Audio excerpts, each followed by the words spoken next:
So let's have a look. All right,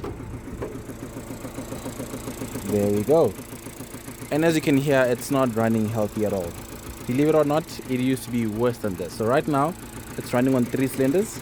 So if I disconnect this cylinder here, you see, it just runs as it normally is. Nothing changes, meaning that this cylinder is not contributing anything.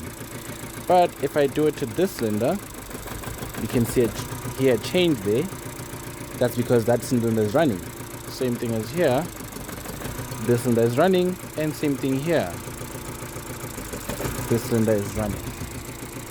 So here's my current diagnosis on the car. So I think that the reason why this cylinder number 2 is not firing is because of a lack of compression.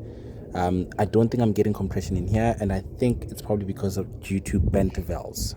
So sometimes when the engine is, or these engines in particular, when you work them to high temperatures, they can get really hot and burn your valve slightly, and your valves no longer seal the compression chamber properly.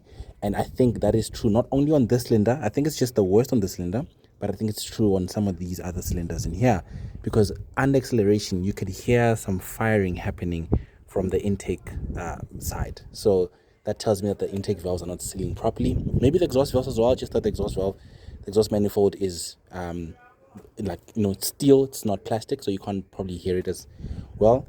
Either way, this means that the cylinder head needs to come out. So the taper cover needs to come out.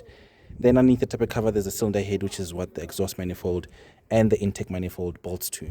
And to do that, I basically need to disassemble this entire front end, because I need to put it on service mode. So basically need to move everything a little bit forward, and need to undo this little mount here, and basically take apart this engine essentially, up until I'd say like about down there. That's where the cylinder head ends, and then we'll know for sure what the issue is.